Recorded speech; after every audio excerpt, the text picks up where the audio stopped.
Good morning, students of MSc 4th semester. Welcome all of you in the video lecture class today.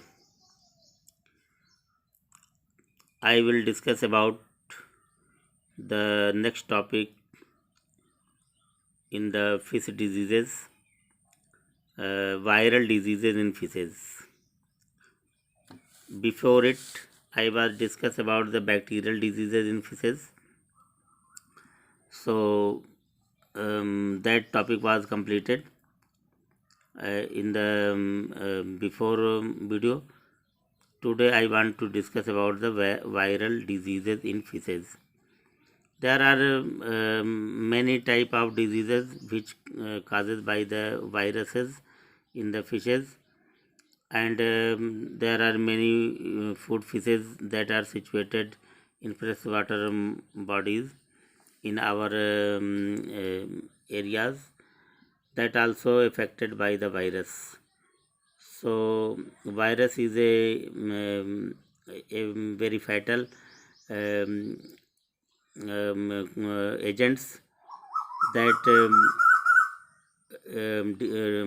keeping disease in the a lot of fishes and a lot of varieties in the fishes. तो virus जो disease है ये काफ़ी fatal है, काफ़ी नुकसानदेह, कभी घातक, बहुत वैसा डिज़ीज़ पैदा करती है ये।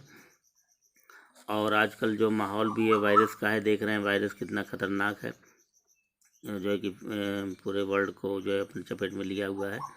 तो वायरस जो है कि का क्या अटैक होता है फ़िश पर, फ़िश खाने वाली मछलियों पर, और इससे होने वाले कौन कौन से डिज़ीज़ हैं, और इस पर जो है कि हम आज डिस्कस करेंगे, चर्चा करेंगे। और इससे क्योंकि बैक्टीरियल डिजीज़ जब हो जाता है तो उस पर और भी कुछ ऐसे इंसेक्ट हैं या और भी पैथोजेंस हैं जो अटैक करते हैं। ऐसा नहीं होता कि एक डिजीज़ के बाद फिर उस पर और दूसरा अटैक नहीं करे। प्राइमरी, सेकेंडरी, टर्शरी, इस तरह कई तरह के अटैक होते हैं, और एक तरह के रोग नहीं बल्कि एक रोग होने के बाद, एक डिजीज़ होने के बाद कई तरह के डिजीज़ेज जो है कि फिश पे होने लगते हैं। इस तरह से अगर अर्ली स्टेज में जब इसे क्योर कर लिया जाता है या इस पर ध्यान दिया जाता है, इसके प्रोफाइलैक्सिस या प्रिवेंशन जब यूज़ करते हैं, तो फिर आगे के जो प्रॉब्लम्स है उसको जो है कि चेक किया जा सकता है, रोका जा सकता है। तो इसलिए जो है कि साथ साथ चाहे बैक्टीरियल डिजीज़ हो, चाहे वायरल डिजीज़ हो, चाहे फंगल डिजीज़ हो, जितनी भी डिजीज़ की यहाँ चर्चा की गई है या की जाएगी आगे, तो उसमें इसके साथ साथ इनका ट्रीटमेंट, इनसे जो इनका जो प्रिवेंशन है या जो प्रिकॉशंस है उसकी भी यहाँ पे डिस्कस, उस टॉपिक को डिस्कस किया जा रहा है, क्योंकि प्रिवेंशन बेटर देन क्योर। जो क्योंकि इसको जो है कि जितना बचाव हम कर पाएंगे, जितना देख रेख कर पाएंगे, जितना अर्ली स्टेज में जागरूक रहें, उतना ही हम जो है कि फिश डिजीज़ से बचे रह सकते हैं। क्योंकि ये बहुत बड़ा सेटअप होता है, फिश कल्चर करना ये छोटा मोटा काम नहीं है। जब कोई भी फिश फार्मर जब फिश फार्मिंग या फिश कैप्चरिंग के लिए या फिश फार्मिंग के लिए योजना बनाता है, तो उसको जो है कि लाखों रुपए इन्वेस्ट करना पड़ता है, और अगर थोड़ी सी भूल हो जाने से अगर वो अगर ध्यान नहीं देता है तो पूरा का पूरा उसका सेटअप चौपट हो सकता है। इसलिए जो है इतना डिटेल में इसे पढ़ना ज़रूरी है, इसे जानना भी ज़रूरी है। इसलिए हर फिश फार्मर को ये जो है जानकारी होनी ज़रूरी है। और रही बात हम लोगों के ये सिलेबस में इस पेपर की, तो एक पेपर नहीं बल्कि दो पेपर फिशरी बायोलॉजी के हैं। अब फिशरी बायोलॉजी में जो है दो पेपर हैं, तो इसका मतलब ही ये है कि इसका हमें डिटेल जो है कि नॉलेज रखना है, क्योंकि ये एक नेचुरल वे में एक बिहेवियरल जो है कि एस्पेक्ट है कि हम जहाँ भी रहते हैं, हम जिस भी फील्ड में रहते हैं, वहाँ जो है कि हर व्यक्ति जो कहीं न कहीं फूड फिशेज से रिलेटेड है, फिश की जो है कि जानकारी होनी ज़रूरी है। ये हमारे व्यवहारिक जीवन के लिए भी ज़रूरी है। तो इस तरह से अगर हम फिश भी खरीदने जाते हैं तो वहाँ पे भी अगर इस तरह की वायरल या बैक्टीरियल या फंगल डिजीज़ के बारे में थोड़ी बहुत जानकारी है, तो हम देख करके भी पहचान सकते हैं कि ये फिश डिजीज है या नहीं है, लेने योग्य है या नहीं है, खाने योग्य है कि नहीं है। तो ये सारी चीज़ें जो इस तरह से ये जो टॉपिक चल रहा है, जो running topic of bacterial disease और वायरल डिजीज़ और फंगल डिजीज़ जो चल रहा है, तो इसमें ये जो है कि काफ़ी व्यवहारिक नॉलेज जो है कि हमें गेन करा रहा है, इसलिए इस पर भी हमें काफ़ी फोकस होकर के इस पर ध्यान देना है। तो आज हम जो है कि जो डिस्कस करने जा रहे हैं वायरल डिजीज़ के बारे में। इसमें भी कुछ ऐसे डिजीज़ हैं। बैक्टीरियल डिजीज़ में तो आपने पढ़ा था कि लगभग 10 डिजीज़ जो है वायरस डिजीज़, बैक्टीरियल डिजीज़ आपने स्टडी किया। इसमें उतने नहीं है, लेकिन इसमें भी कुछ डिजीज़ हैं जो आपको जो है यहाँ पे हम डिस्कस करने जा रहे हैं। तो वायरल डिजीज़ इन फिशेज में देखेंगे, viruses are the ultra microscopic microbes. Virus जो है वो माइक्रोस्कोपिक माइक्रोब्स नहीं है, ये ऐसे माइक्रोब्स हैं जो अल्ट्रा माइक्रोस्कोपिक है, यानी कि एक जनरल माइक्रोस्कोप से, सामान्य माइक्रोस्कोप से, सूक्ष्मदर्शी से हम इसे नहीं देख सकते। इसको देखने के लिए हमें अल्ट्रा जो है कि फोकस वाली जो माइक्रोस्कोप चाहिए, यानी बहुत ही सूक्ष्म है ये।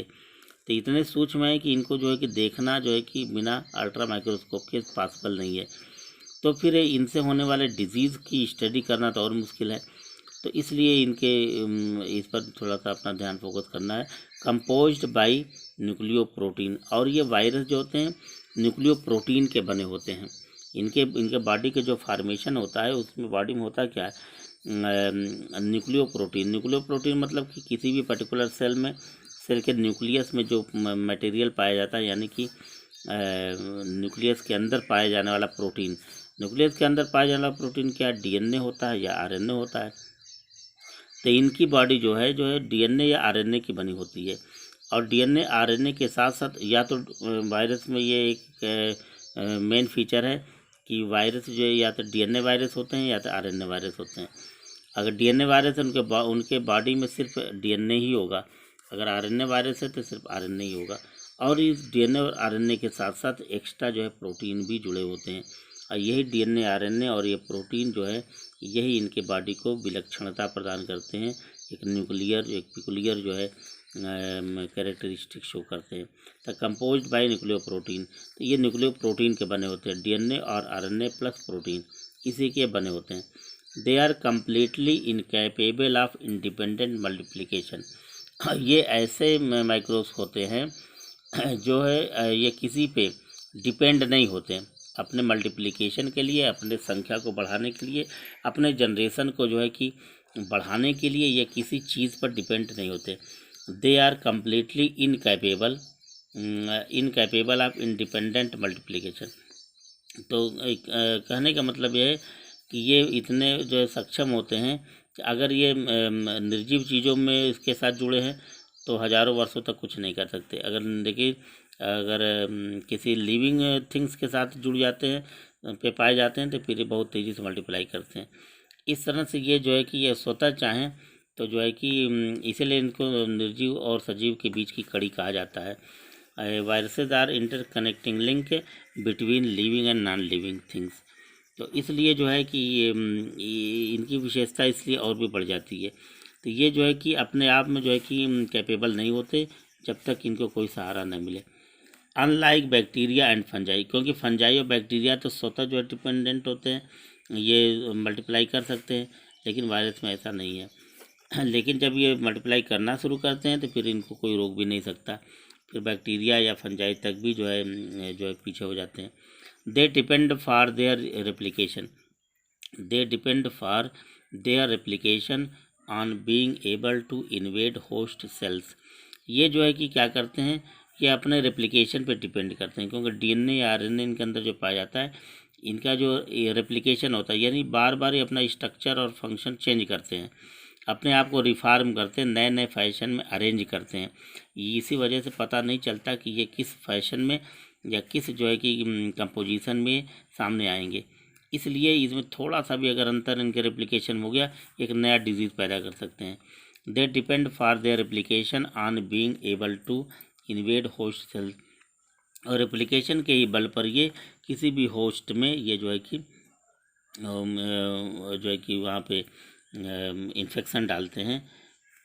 And process those cells into acting as their reproductive machine, और और ये जो है कि किसी भी जब होस्ट में जब काम करते हैं या होस्ट सेल पर जब अटैक करते हैं तो वहाँ जो प्रोसेस होता है तो ये प्रोसेस सेम टू सेम जो सेल के अंदर होता है वही प्रोसेस चलता है, लेकिन ये उसी प्रोसेस में अपना जो है कि प्रोसेस चला देते हैं, यानी कि ये अपना वहीं पे रिप्रोडक्टिव, यानी कोई भी सेल जो है पर्टिकुलर कोई भी सेल इनका रिप्रोडक्टिव मशीन है। so that the host is responsible for producing the virus for its own infection। इस तरह हम कह सकते हैं कि होस्ट ही, अगर होस्ट जैसा होगा वैसा ही इनका इन्फेक्शन होगा, तो होस्ट ही इसके लिए इनके जो है कि इन्फेक्शन के लिए जो है कि अपने आप वायरस के स्वयं के इन्फेक्शन के लिए वो पर्टिकुलर जो होस्ट है या कोई सेल है वही जो जिम्मेदार होता है इसके लिए। अगर सेल नहीं बीच में है तो ये कुछ नहीं कर सकते। Cell producing such virus usually die. Cell producing such virus usually die. अगर ये सेल इनको सेल में अगर प्रोड्यूस नहीं होते तो सेल ये वायरस अपने आप समाप्त हो जाते हैं। Viral disease can not be easily cured. और वायरस डिजीज़ को जो आसानी से इसे वायरस डिजीज़ से रक्षा नहीं की जा सकती, आसान नहीं है इसे क्योर करना। Viral disease can not be easily cured, आसानी से इससे हम जो बच नहीं सकते। So it is essentially that, तो इसलिए आवश्यक हो जाता है they must be controlled by preventive medicine, इसलिए आवश्यक हो जाता है कि इससे बचाव के लिए, इसे सुरक्षा के लिए जो मेडिसिन्स हैं उनके माध्यम से हम इसे कंट्रोल में करें, क्योंकि इनको आसानी से इनसे जो है बचा नहीं जा सकता, इससे सुरक्षा नहीं की जा सकती, इसलिए इनसे बचने वाले जो मेडिसिन है, इनसे बचाने वाले जो मेडिसिन हैं उनके माध्यम से हम जो है कि कंट्रोल करें। तो इसलिए जो है इस पर अर्ली स्टेज में ध्यान देना पड़ता है, तभी जो है इस पर इसे प्रिवेंशन इससे हो सकता है, इसे क्योर किया जा सकता है। Economically most important viral diseases in fishes are given below. इसके अलावा जो है कि बहुत से ऐसे वायरल डिजीज़ हैं जो नीचे दिए जा रहे हैं, इसके बारे में हम आपको डिस्कस करेंगे, बताएंगे। तो सबसे पहले जो डिजीज़ आ रहा है वो है viral haemorrhagic septicaemia. Viral haemorrhagic septicaemia, short में से बोलते हैं VHS, viral haemorrhagic septicaemia of rainbow trout. ये जो डिजीज़ रेनबो ट्राउट में देखने को मिलता है। रेनबो ट्राउट एक पर्टिकुलर एक आइडेंटिकल फिश है, इसके अंदर ये डिजीज़ पाया जाता है वायरल हीमोरेजिक सेप्टिसीमिया, यानी वायरस के द्वारा ये रोग होता है। हीमोरेजिक का मतलब होता है वहाँ ब्लडी हो जाता है उसकी बॉडी, यानी उसे ब्लड रिसने लगता है, घाव हो जाता है, और जो इस तरह का रोग है, तो ये भी बहुत घातक रोग है। तो इसमें देखिए क्या होता है, VHS is a viral disease, यानी कि वायरल हीमोरेजिक सेप्टिसीमिया क्या है, वायरल डिजीज़ है, अदरवाइज नोन एज एक्टिवेड डिजीज़। एक्टिवेड, इसका एक नाम और है EGTVED, एक्टिवेड डिजीज़ भी इसे कहते हैं, VHS डिजीज़ भी कहते हैं, एक्टिवेड डिजीज़ भी कहते हैं। The causative agent is bullet shaped virus. जिस वायरस से ये होता है इसका स्ट्रक्चर अगर देखा जाए तो ये बुलेट शेप होते हैं। बुलेट शेप यानी कि जो बंदूक की जो गोली होती है उसी तरह का इसका स्ट्रक्चर देखने को मिलता है। The causative agent is bullet shaped virus, bullet shape होता है इसका। दिस वायरस हैज़ RNA, इस वायरस के अंदर जो अभी हमने बताया ऊपर, या तो DNA इनके बॉडी में होता है या RNA, इनके बॉडी में इस वायरस के अंदर RNA होता है, DNA नहीं होता। This virus has RNA, ribo nucleic acid इसके अंदर पाया जाता है।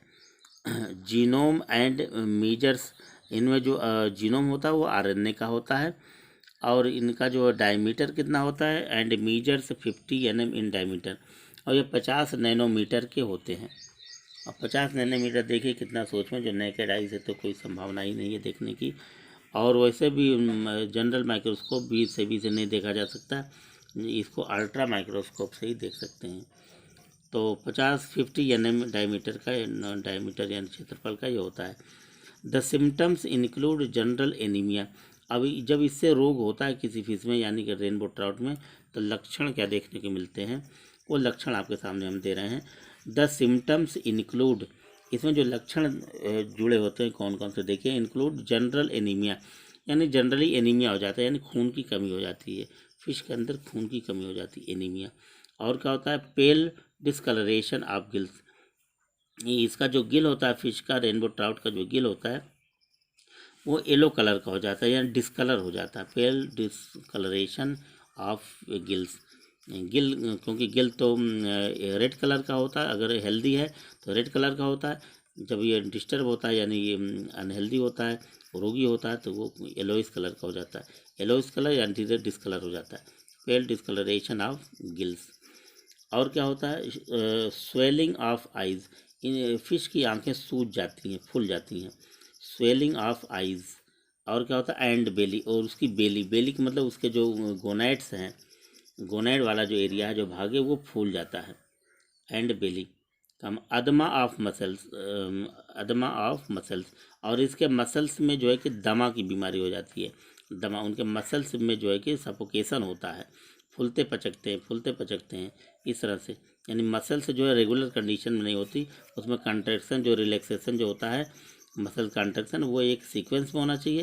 तो इसमें क्या होता है कि ये जो है कि इरेगुलर अल्टर हो जाते हैं, अदमा ऑफ मसल्स। और क्या होता है, इन्फ्लामेशन ऑफ इंटेस्टाइन्स ईटीसी, और फिर इस फिश के इंटेस्टाइन में इन्फ्लामेशन हो जाता है, यानी ब्लीडिंग होने लगती है, ब्लड निकलने लगता है, घाव जैसा हो जाता है, इन्फ्लामेशन ऑफ इंटेस्टाइन्स। अब ये सारे लक्षण जो है कि इस जो है VHS डिजीज़ में देखने को मिलता है। अब आप ही सोचिए कि अगर ऐसे फिश को कोई किसी ने ध्यान नहीं दिया और अगर इसे खा लिया, तो फिर वो डिजीज़ जो है कि किसी एनिमल बॉडी में वायरस जा सकता है, किसी इंसान में भी जा सकता है। तो इसलिए जी अगर फिश कल्चर करना है या कैप्चर करना है तो इन डिजीज़ से बचना ज़रूरी है। इसके बचने के लिए ज्ञान जरूरी है, जानकारी जरूरी है, तो जो हम आपके सामने लेकर के वीडियो में हाजिर है। सोर्स में अपीयर ऑन स्किन, इसके अलावा लक्षण देखिए क्या होता है। ये तो अभी हमने बताया जो इंटरनली जो एनीमिया होगा तो ऊपर से तो पता तो चलेगा नहीं कि खून की कमी है, और गिल में डिस्कलरेशन हो जाता है, तो वो भी जब तक गिल खोलेंगे नहीं मालूम नहीं होगा।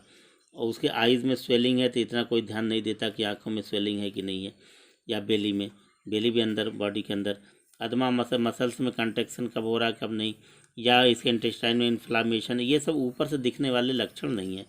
लेकिन जो ऊपर से दिखाई देने वाले लक्षण है, external symptoms of the disease, how you detect that fish are diseased, so you cure in this sentence.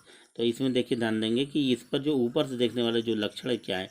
Source में अपीयर ऑन स्किन, यानी स्किन के ऊपर सोर दिखाई देते हैं, यानी जैसे घाव जैसा हो जाए।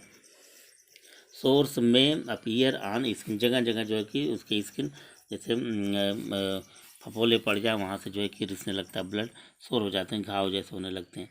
और सोर कहाँ होता है, एनस में भी प्रोट्रूडेड, और इसका जो एनस है वो जो है कि बाहर की ओर निकल आता है, एनस में भी protruded, and often kidneys and liver are also affected, और इसके किडनी और लीवर भी जो है कि प्रभावित हो जाते हैं, अफेक्टेड हो जाते हैं, रोगी हो जाते हैं। तो ये सब लक्षण ऐसे फिश में देखने मिलता है वायरल डिजीज़ की वजह से, VHS की वजह से। There is haemorrhage in most tissues, और ऐसे रोगी फिश के जो बॉडी के जो टिश्यूज़ हैं, जगह जगह टिश्यूज़ में हीमोरेज हो जाते हैं, ब्लड जो निकलने लगता है, ब्लड के थक्के बन जाते हैं, घाव हो जाता है, ब्लड रिसने लगता है, ये सब देखने को मिलता है। यानी पूरी तरह से ये फिश डिजीज़ हो जाती है। और एक फिश अगर ये तालाब में है या किसी पॉन्ड में है, तो आप समझिए कि एक फिश पूरे तालाब को किस तरह इन्फेक्टेड कर सकती है। तो the diseased fish seldom performs movement, the diseased fish seldom performs movement, और जब ये डिजीज़ हो जाता है ये जिस फिश में इस तरह का, तो वो फिश जो है कि इधर उधर जो है कि इरेगुलर जो है कि मूवमेंट करने लगती है, उल्टा पुल्टा चलती है, मतलब उसके जो है कि जो एक सीक्वेंस होता है माइग्रेशन का या मूवमेंट का, वो नहीं होता है इरेगुलर। बीमार जो है कि एनिमल कैसा उसका बिहेव होगा आप समझ सकते हैं। तो ये तो हो गया एक डिजीज़ जो है कि वायरल। अब जो नेक्स्ट वायरल डिजीज़ हम लेके आपके सामने हाजिर हो रहे हैं, वो हेडिंग है या जो वो है infectious pancreatic necrosis. Infectious pancreatic necrosis IPN of salmonids. ये साल्मन फिश में देखने को मिलता है। वो रेनबो ट्राउट में आपने पढ़ा था, ये साल्मन फिश में, क्योंकि ये सब जो फिश के जो नाम आ रहे हैं मैक्सिमम ये काफ़ी मेजर, ये बड़े फिश है और इनकी खपत दुनिया में ज़्यादा है, यानी ज़्यादातर लोग इसे खाते हैं, यानी काफ़ी इसका आयात निर्यात होता है, इम्पोर्ट एक्सपोर्ट होता है। और इसलिए इन फिशेज में जो रिकॉर्ड, अब जो छोटी मोटी मछलियाँ जो जनरल हर जगह नहीं चलती तो उनका जिक्र तो नहीं होता, लेकिन उस पर भी रिसर्च के जो एक संभावनाएँ होती हैं। अब जैसे ये हमने बताया कि जो VHS जो डिजीज़ है ये तो ट्राउट में, रेनबो ट्राउट में देखने मिलता है, लेकिन अब रेनबो ट्राउट से संबंधित जो लक्षण हैं वो डिजीज़ है हम लोगों के एरिया में, फ्रेश वाटर एरिया में या ईस्टर्न यूपी में या रिवर गंगा में, रिवर यमुना में भी जो फिशेज पाई जाती हैं या आसपास के तालाब पोखरों में पाए जाते हैं, ऐसे फिश में भी ये लक्षण पाए जाते हैं कि नहीं पाए जाते, या रोग होता है कि नहीं होता, ये रिसर्चेबल पॉइंट है। तो इसी में से कोई न कोई एक टॉपिक ऐसा निकलता है, अगर कोई जो जब रिसर्च करते हैं तो वो देखने को मिलता है। जैसे मेरा ही रिसर्च जो है कि वो इसी फिश डिजीज़ और फूड फिशेज पर ही है, तो हमको असल में इतना काम ज़्यादा मिल गया था, इसमें बैक्टीरियल डिजीज़ भी, वायरल डिजीज़ भी, प्रोटोजोअन भी, इंसेक्ट भी, क्रस्टेशियन भी, लगभग काफ़ी बड़ा काम दे दिया गया था। इसलिए हमने दो एक जो है कि रिपोर्ट किया था। तो इसमें सल्मोनिड फिश में जो है ये डिजीज़ देखने को मिलता है। नेक्स्ट वायरल डिजीज़ है वो है इन्फेक्शियस पैंक्रियाटिक नेक्रोसिस IPN। तो इसमें क्या देखिए इंटरेस्टेड है काफ़ी ये topic. It was the first fish virus to be isolated. It was the first fish virus to be isolated. It is endemic in most parts of the North America, Europe and Japan. ये जो है कि जो disease है ये पहली बार जो isolate किया गया फिश में, क्योंकि इसके पहले जो है कि ये फिश डिजीज़ देखने को नहीं मिला, लेकिन एक नया यानी ये डिजीज़ है, इसीलिए इंटरेस्टेड है। It was the first fish virus to be isolated, यानी जब वायरस डिजीज़ की बात होती है तो सबसे पहले इसी का जिक्र होता है। और ये जो है कि ये डिजीज़ ज़्यादातर किस एरिया में देखने को मिलता है, it is endemic in most, ये जो है कि घातक है किस एरिया में ये disease, north America, Europe and Japan. तो उस एरिया के जो फिशेज है उस कंट्री में, वहाँ के फिश में यानी सल्मोनिड फिश में ये देखने को मिलता है। This virus damages the intestine. ये फिश क्या करता है, इसके लक्षण क्या हैं, ये वायरस जो है कि फिश के इंटेस्टाइन को डैमेज कर देता है, नुकसान पहुंचाता है। This virus damages the intestine and pancreas of affected fish. और जो है कि पैंक्रियाज यानी उस फिश के पैंक्रियाज को भी अफेक्ट कर देता है, रोगी बना देता है। इसीलिए तो इसका नाम, क्योंकि ये ज़्यादातर पैंक्रियाज पे ही अटैक करता है। अब पैंक्रियाज आप जानते हैं इसलिए इसका नाम ही है इन्फेक्शियस पैंक्रियाटिक नेक्रोसिस यानी IPN। यानी ये खास तौर से पैंक्रियाज को अफेक्ट करता है। तो पैंक्रियाज अफेक्टेड होगा तो जाहिर सी बात है पैंक्रियाज फूड मटेरियल को डाइजेस्ट करने में कितना बड़ा इसका रोल होता है। अगर पैंक्रियाज अफेक्टेड हो जाएगा तो पूरा पूरा इंटेस्टाइन, एलिमेंट्री कैनाल तो रोगी होना ही होना, डिफेक्टेड होना ही होना। इसलिए पैंक्रियाटिक इसका नाम पड़ा, पैंक्रियाटिक नेक्रोसिस, यानी पैंक्रियाज को ये डैमेज कर देता है। हेंस द नेम, इसलिए तो इसका नाम है IPN। And in healthy carrier fish, और ये and in healthy carrier fish may be regularly released within various secretion into the water to continue the cycle of infection। अब जो है कि जो हेल्दी फिशेज हैं, ये हेल्दी कैरियर फिश हैं, यानी जो स्वस्थ फिश हैं, और जो है कि वो इधर उधर अगर ये रोग अगर किसी एक फिश में हो गया तो बाकी और मछलियों में कैरियर फिश के साथ हो जाएगा, फिर ये धीरे धीरे सारी फिशेज में फैल जाती हैं।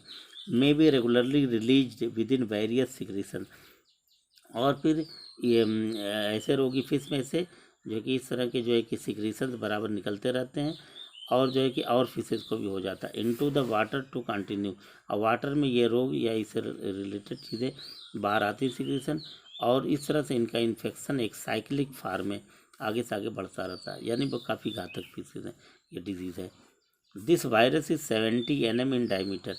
इस फिश का जो आकार है यानी इसका जो डायमीटर है, क्षेत्रफल है, वो कितना है, 70 nm इन डायमीटर। इसके पहले आपने जो जिस वायरस को पढ़ा यानी कि VHS डिजीज़ में, तो वो 50 nm का था, लेकिन ये उससे थोड़ा सा बड़ा है। This virus is 70 nm in diameter and contains RNA genome. इसमें भी RNA ही पाया जाता है, RNA जीनोम ही पाया जाता है, यानी इसके अंदर जो है कि जो न्यूक्लिक प्रोटीन है, न्यूक्लियर प्रोटीन, वो RNA ही है। The young fishes are easily affected. इसमें जो यंग फिश होती हैं वही ज़्यादा अफेक्टेड होती हैं।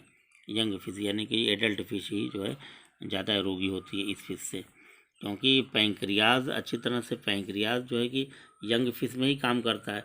पूरी तरह से हेल्दी पैंक्रियाज जो है कि यंग फिश में ही देखने को मिलता है, इसलिए ये यंग फिश पे ही अटैक करते हैं ज़्यादा। The diseased fry looks darker.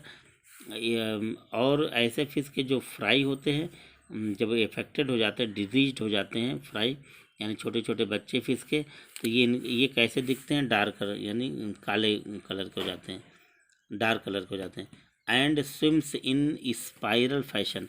और वह स्पाइरल फंक्शन में स्विमिंग करते हैं, यानी सीधी रेखा में, एक लाइनिंग में ये नहीं चलते, बल्कि स्पाइरली, ऑब्लिकली ये जो है कि इरेगुलर कंडीशन में ये माइग्रेट करते हैं। तो उससे पता चल जाता है कि इस फिश फ्राई में जो है कि डिजीज़ है, रोग हो गया है। Mortality is considerable. और इस तरह से जो है कि मरने की जो है कि जो तादाद है वो काफ़ी गंभीर हो जाती है, यानी काफ़ी फिशेज इससे मरने लगती हैं। तो इस तरह से ये भी डिजीज़ किसी से कम नहीं है। तो दो डिजीज़ हमने डिस्कस किया, एक VHS, एक IPN। इसके बाद नेक्स्ट डिजीज़ जो है अब लेकर के डिस्कस करने जा रहे हैं, वो है infectious haematopoietic necrosis, IHN of salmon fish. ये भी रोग सलमानिड फिश में ही देखने को मिलता है, लेकिन ये दूसरे तरीके का वायरल डिजीज़ है। इसका नाम है infectious haematopoietic necrosis, IHN। I यानी इन्फेक्शियस, H यानी हीमोपोएटिक, N यानी necrosis. Infectious haematopoietic necrosis of salmonids. इस डिजीज़ में देखिए क्या होता है। It is currently confined to North America and Japan. ये रोग जो है कि इधर नहीं देखने को मिलता, ये नॉर्थ अमेरिका में और जापान के एरिया में पाए जाने वाली जो फिशेज हैं, सलमानिड फिश, उसी में देखने को पाए, वहीं से ये रिपोर्ट किए गए हैं। Originally the group of diseases in wild, originally the group of diseases in wild and farmed Pacific salmon. ये रोग जो है कि ज़्यादातर जो है ये वाइल्ड फिशेज में, ये जो नेचुरल वाटर में पाए जाने वाले फिशेज में ही देखने को मिलता है। और ज़्यादातर ये जो पैसिफिक साल्मन, पैसिफिक एरिया में पाए जाने वाले जो साल्मन फिश है उसमें देखने को मिलते हैं। सलमानिड यानी सलमानिड के ही में ही ग्रुप में ही पैसिफिक साल्मन आता है, साल्मन फिश में ये देखने को मिलता है। The virus can be transmitted by contact with infected fish. The virus can be transmitted by contact with infected fish. एक इन्फेक्टेड फिश अगर है, उसके कॉन्टैक्ट में जब दूसरी फिश आ जाती है तो फिर वो भी रोगी हो जाती है। इस तरह से ये कांटेक्ट में आने वाली फिशेज से ये इन्फेक्शन बहुत तेज़ी से बढ़ते जाता है, ट्रांसमिट होता रहता है। तो एक अगर रोगी फिश किसी पॉन्ड में है तो फिर सारी फिशेज जो है कि इन्फेक्टेड हो जाएंगी। इसलिए अगर एक फिश अगर लाइट में आ जाती है, पता चल जाता है, तो उसको वहाँ से रिमूव कर दिया जाता है। By feeding on infected carcasses, by feeding on infected carcasses or by exposure to water from an infected source, and it is also carried on the surface of eggs from healthy infected stock। अब ये रोग फैलता कैसे, अभी हमने बताया कि एक फिश दूसरे फिश के कांटेक्ट में जब आती है तो एक रोगी फिश है तो फिर दूसरी भी हो जाएगी, इन्फेक्टेड हो जाएगी। अब इसमें जो है कि जो और फैलने के जो तरीके हैं वो ये है by feeding on infected cascade. जैसे कि कोई फिश जो चीज़ खा रही, कोई इन्फेक्टेड फिश है और वो फूड मटेरियल जो खाने वाली चीज़ें वो खा रही है, चारा खा रही, तो उसने खाया, कुछ बच गया, अगर वो दूसरी फिश आके उसे खाएगी तो उसको भी ये रोग हो जाएगा। और by exposure to water from an infected source, यानी कि जो इन्फेक्टेड फिश जिस वाटर में मौजूद है, अगर उसी वाटर में कोई दूसरी फिश आ गई तो भी इन्फेक्टेड हो जाएगी। तो या इन्फेक्टेड फिश जिस वाटर में जाएगी वहाँ की मछलियाँ सब रोगी हो जाएंगी। And it is also carried on the surface of eggs. और ये रोग ऐसे ही नहीं, ये जो एग होते हैं, जैसे ऐसे फिश जैसे एग के जो फिशेस की जो एगे होते हैं, तो उस हेल्दी एग के ऊपर भी अगर कहीं कहीं से ये वायरस एक आध आ गए तो उससे भी जो है कि वो रोगी हो जाएंगे। तो also carried on the surface of eggs, यानी एग के सरफेस पर भी जो है इन्फेक्शन ये डाल सकते हैं फ्राम हेल्दी इन्फेक्टेड स्टॉक, यानी कहीं इन्फेक्टेड अगर स्टॉक है, रोगी मछलियां हैं, अगर वहीं पे अगर कहीं ऐसे एक पर जिस पर ये वायरस इसका पाया जा रहा है, अगर वो एक भी अगर आप पहुँच गए तो वो बाकी जो है कि सबको इन्फेक्टेड कर देंगे। यानी ये जो है कि इन्फेक्शन इस तरह से फैलता है। The disease is not generally observed eight temperatures exceeding 50 degree centigrade. The disease is not generally observed eight temperatures exceeding 50 degree centigrade, यानी इस डिज़ीज़ को हम आसानी से नहीं देख सकते। 15 डिग्री सेंटीग्रेड के टेम्परेचर में इस डिज़ीज़ को हम ऑब्जर्व नहीं कर सकते, जो है कि इससे जब टेम्परेचर थोड़ा आगे होगा, बढ़ेगा, एक्सीड करेगा, तभी हम इसको जो है कि देख सकते हैं। 15 डिग्री सेंटीग्रेड टेम्परेचर वाले वाटर में अगर ये डिज़ीज़ है तो हम जो है कि पता नहीं पाएंगे इसको। हम इससे जब एक्सीड होगा तभी ये पता चल जाता है। इसीलिए इसमें ये भी है कि वाटर टेम्परेचर बढ़ने पे ही इसकी जानकारी होती है। तब तक देर भी हो चुकी हो तो है, और इसलिए जो है कि इस पर ध्यान देने की ज़रूरत है। नेक्स्ट जो है वायरल डिजीज़ आपके सामने हम जो है कि ला रहे हैं, वो है सालमन पॉक्स। ये भी देखिए सलमानिड की बात इसमें भी हुई, IPN में भी और IHN में भी। ये सलमान पॉक्स, सालमन फिश आप जानते हैं कितना इम्पोर्टेंट सालमन फिश से दुनिया में जितने मछली के तेल हैं जो मेडिसिन में ये सालमन फिश से ही निकाले जा रहे हैं। सालमन फिश जो है कि काफ़ी टेस्टी होता है और इसका इंपोर्ट एक्सपोर्ट होता है। सालमन फिश से समझे दुनिया के 80% जो है कि जो फिश फूड मटेरियल है वो सालमन फिश से ही जो है कि वो आयात निर्यात किया जाता है। तो और इसी फिश में इस तरह के जो है कि डिजीज़ आप देखने के पा रहे हैं। तो सालमन पॉक्स यानी सालमन के अंदर चेचक जैसा हो जाना, salmon pox. This is probably A virus disease. ये भी क्या है, एक वायरस डिजीज़ है। Which affects the skin of wild and farmed salmon. ये जो है कि जो नेचुरल वाटर पाए जाने वाली जो सालमन फिश हैं उनके स्किन पर देखने को मिलता है, और जो फार्म सालमन है जो यानी कल्चर कराई जाती हैं, जो फिश फार्मिंग खेती करके कल्चर करके यानी पाल करके फिश मत्स्य पालन जो किया जाता है, उस ऐसे फिश में भी जो है कि देखने को मिलता है। यानी वाइल्ड फिश और फार्म्ड फिश दोनों सालमन फिश में ये रोग देखने को मिलता है। काजिंग लाइट कलर्ड वर्ड्स, और इससे होता क्या है, इसमें लक्षण क्या है, लाइट कलर्ड वर्ड होता है, यानी फिश के बॉडी के ऊपर लाइट कलर का जो है कि फफोला पड़ता है, वर्ड पड़ता है, और उसमें जो है कि वो फूटता है तो फिर पूरी बॉडी जो है कि चेचक जैसा इन्फेक्शन जो है फैल जाता है। तो यह नेक्स्ट जो डिजीज़ है वो है infectious dropsy of carps. Infectious dropsy of carps IDC और स्प्रिंग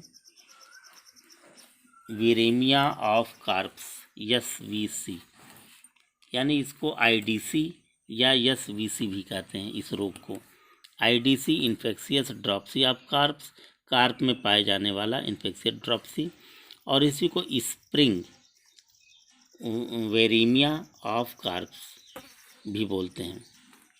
तो ये क्या डिजीज़ है देखिए, this disease is caused by RNA genome virus, यानी कि ये डिजीज़ ऐसे वायरस से फैलता है जिसके अंदर भी आरएनए ही जीनोम होता है। इसके ऊपर जितने भी आपने डिजीज़ अभी पढ़े हैं जो वायरस है उसमें भी जीनोम आरएनए ही है।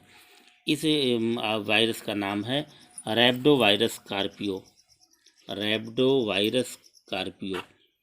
इसके अंदर आरएनए जीनोम पाया जाता है, इसी से होता है। और ये कितना बड़ा होता है, मेजरिंग 120 to 60 nm, 120 गुणे 60 nm, यानी कि इतनी लंबाई और चौड़ाई इसकी है। 60 nm चौड़ाई है, 120 nm इसकी लंबाई है, यानी इतने डायमीटर का ये जो वायरस होता है, यानी उससे भी बड़ा है पहले वाले से। The affected fish shows greatly distend distended abdomen. इस फिश में जो लक्षण है इस डिजीज़ में कैसा होता है, the affected fish shows greatly distended abdomen. इस फिश में क्या होता है कि अगर जो फिश रोगी होती है तो उसके जो है एब्डोमेन वो बाहर निकल आते हैं, उसका डिस्टेंडेड हो जाता है उसका एब्डोमेन, यानी एब्डोमेन जो है कि बाहर निकलने लगते हैं, डिसबैलेंस हो जाते हैं। लॉस ऑफ बैलेंस, और इसके बॉडी की जो बैलेंस होता है वो ठीक नहीं रहता, यानी फिश जो आराम से चल नहीं पाती, उसकी बॉडी डिसबैलेंस होने लगती है और जो है कि इस बॉडी का बैलेंस लॉस हो जाता है, क्योंकि जब एब्डोमेन निकल के बाहर आ जाएगा तो उसकी बॉडी की डिसबैलेंस होनी उसकी जो है कि ज़रूरी है। तो लॉस ऑफ एब्डोमेन बैलेंस ये हो जाता है, उसका जो वजन है वो डिसबैलेंस होने लगता है, लुढ़कने लगती है, सही ढंग से चल नहीं पाती। हीमोरेज इन स्किन, इसके इस फिश के स्किन में हीमोरेज यानी ब्लीडिंग होने लगती है, ब्लड निकलने लगता है स्किन से। And gills and gills and darker colour, और इसका जो गिल होता है वो डार्क कलर को जाता है, काला पड़ जाता है स्किन का, फिश का गिल। तो इस तरह से इस रोग में ये देखने को मिलता है। नेक्स्ट जो डिजीज़ है आपके सामने वो है channel catfish virus, channel catfish virus CCV disease. तो इस डिजीज़ में देखिए क्या होता है, this disease is caused by A DNA genome virus. इसके पहले आप जो भी वायरल डिजीज़ पढ़े हैं उसमें जो सबके जीनोम में DNA और RNA होता है, लेकिन इस वायरस का जीनोम जो DNA वाला होता है। The disease is caused by DNA genome virus, और इसका डायमीटर कितना होता है, मेजरिंग 100 nm, ये 100 nm का होता है। Affected fish Hanks vertically in the water, और इस रोग से जो प्रभावित जो मछली है वो कैसी दिखती है, वो पानी में जो वर्टिकल होकर के ये पानी में लटकी रहती है, यानी कि क्योंकि रोगी फिश होती है ये वर्टिकली हैंग कर जाती है, वर्टिकली जो है कि वो ज़्यादा अक्सर तो फिशेज तो ऐसे चलती हैं, लेकिन जब वर्टिकली होंगी तो ऐसी हो जाती हैं, खड़ी हो जाती हैं, इस तरह वो लटकी रहती हैं। तो affected fish Hanks vertically in the water and shows loss of balance, और इनके बॉडी की जो बैलेंस होता है वो कम हो जाता है, यानी सही बैलेंस नहीं बना पाते और ये चल नहीं पा रहे, क्योंकि बॉडी की बैलेंस सही नहीं होगा तो फिर जो है मूव नहीं कर पाएगी। तो loss of balance, spiral swimming, तो बैलेंस इसका जो है कि ठीक नहीं रहेगा बॉडी का तो फिर कैसे चलेगी, एक सीधी रेखा में तो चल नहीं पाएगी, तो ये क्या है वो स्पाइरली स्विमिंग करती है, यानी इस ऐसे सीधा चलने के बजाय वो ऐसे चलेगी, फिर ऐसे चलेगी, ऐसे चलेगी, क्योंकि तो बॉडी का डिसबैलेंस जो है, बॉडी डिसबैलेंस हो जाती है इस रोग की वजह से। There is haemorrhage of visceral organ, और इस रोग में क्या होता है डिजीज़ में कि जो फिश की जो इंटरनल बॉडी आर्गन्स हैं, यानी इसके बाद जो बॉडी के अंदर जो सॉफ्ट पार्ट आर्गन है वो उसमें ब्लीडिंग होने लगती है, वहाँ पे ब्लड जो है कि रिसने लगता है, ब्लड निकलने लगता है। There is haemorrhage of visceral organ, इसके विसरल आर्गन में इसके जो बॉडी के कोमल पार्ट हैं, कोमल अंग हैं बॉडी के अंदर, उसमें जो है उससे ब्लीडिंग होने लगती है। तो इस तरह से तो EUS caused by rhabdovirus is separately described in the last section of, इसी से जो है कि रिलेटेड जो है कि एक डिजीज़ है EUS, तो अल्सरेटिव सिंड्रोम है। तो ये अल्सरेटिव सिंड्रोम रैबिडो वायरस से होता है। इसका जो डिटेल जो है इसी से असल में मिलता जुलता डिजीज़ है। तो ये इसी किसी चैप्टर में इसका डिटेल दिया हुआ है, फिलहाल इसे हमें नहीं पढ़ना है। तो जो है कि इस डिजीज़ के बारे में आपने पढ़ा। अब इसके बाद जो है ये इस तरह से लगभग जो है 6 डिजीज़ आपने वायरल डिजीज़ को पढ़ा। बैक्टीरियल डिजीज़ में 10 डिजीज़ थे, 10 डिजीज़, और यहाँ पे 6 डिजीज़। तो इस तरह से और भी डिजीज़ होते हैं वायरल डिजीज़, लेकिन यहाँ पे जो आपके कोर्स के हिसाब से जो चीज़ें दी हुई हैं या रिसर्च करने पर जो चीज़ें मिली हैं, वो लगभग 6 डिजीज़ का जो विवरण अकाउंट आपके सामने हमने हाजिर किया। अब इसको आप देख डालिए, पढ़ डालिए। और इसके बाद जो है नेक्स्ट वीडियो में हम जो है कि बैक्टीरियल इन्फेक्शन हो गया, बैक्टीरियल डिजीज़, वायरल डिजीज़ हो गया। इसके अलावा भी इसके बहुत से एनिमीज़ हमने बताया था कि लगभग 9 एनिमीज़ होते हैं। प्रोटोजोवन हैं, क्रस्टेशियन हैं, और बैक्टीरिया है, वायरस है, फंगस है। तो तमाम जो ऐसे इसके एनिमीज़ है, दुश्मन है, जिससे इनको ये रोगी करते हैं। तो जो है कि नेक्स्ट वीडियो में हम जो है कि फंगल डिजीज़ को लेकर के हाजिर होंगे। तब तक के लिए जो है कि आप इस टॉपिक को स्टडी करिए, और इसके बाद नेक्स्ट वीडियो जब लेकर आएंगे फंगल डिजीज़, तो उस पर जो है कि हम डीपली जो है थारोली डिस्कस करेंगे। तो इसके साथ ही ये वीडियो यहीं पर समाप्त करते हैं। तो नेक्स्ट वीडियो के लिए आप जो है कि इंतज़ार करिए। ओके।